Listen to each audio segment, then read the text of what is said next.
आप किताबों को पढ़िए, महापुरुषों के बारे में पढ़िए। जिनके बारे में पढ़ेंगे, जिनको सुनेंगे, उनके जैसे विचार आपके अंदर पनपेंगे और वो उच्चता ही आपको उच्चतम स्थान तक ले जाएगी। बाकी जब आप बचोगे ही नहीं तो आगे बनोगे क्या? पहले ये पौधा छाया देने के लिए तब हुआ ना कि जब वो छोटे पर से लेके बड़े तक बचा।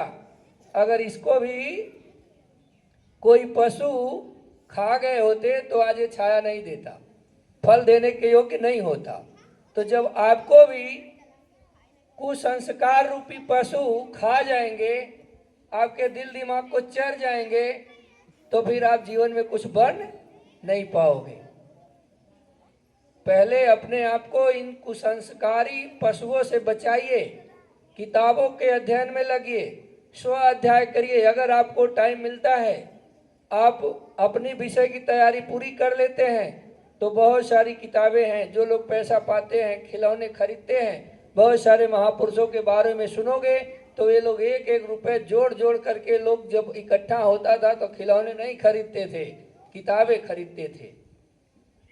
जिस विषय में जिसकी रुचि होती थी, इतिहास की, भूगोल की, इंग्लिश की, हिंदी की, जिस विषय में जिसकी रुचि होती थी, जिसको दर्शन पढ़ना होता था, वे बड़े बड़े महापुरुषों की जीवनियों को पढ़ते थे, उनके द्वारा की गई कृतियों को पढ़ते थे और उनसे उनका जो है मानसिक डेवलपमेंट हुआ और तब जाके वो समाज के लिए कुछ कर पाए। और उसके बाद जब तक वो थे ना, उस समय वो हमारी और आपकी तरह वो भी बेचारे धक्का खाए, लोगों को बुलाए, इकट्ठा किए, सुनाए, कोई सुना नहीं, कोई माना नहीं। जब वे चले गए तो उनकी जयंतियां मनाई जाती है, उनकी पुण्यतिथि मनाई जाती है, उनके विचारों का उद्गार होता है। लेकिन अगर काश उनके रहते हुए उन चीज़ों को लोग समझे होते तो उनका हौसला बढ़ता और वे जितना किए उसका 1000 गुना अधिक करके गए होते। लेकिन फिर भी प्रकृति है, जिसको जैसे संरक्षित करती है, जो इसके पक्ष में फेवर में होके चलता है, उसको अपनी शक्ति प्रदान करती है। और जो इससे विमुख होकर के चलता है, वो अपने के सुबह से लेकर शाम तक के कार्य में, भोजन में, अपनी बीमारी में, अपने बच्चों के लिए उलझा रहता है, उसका भी दिन वैसे ही खराब हो जाता है। और उसके बच्चे भी कितने लायक होंगे ये किसी की गारंटी नहीं है, किसी के भी हों।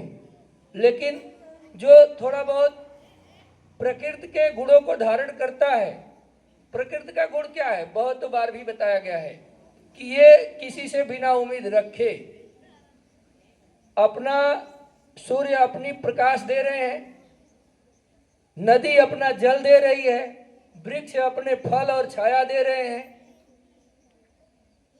धरती माँ बिना आपसे किसी दया भाव का उम्मीद रखे आपको अनाज उत्पन्न करा रही है और हम लोग उसका सेवन कर रहे हैं।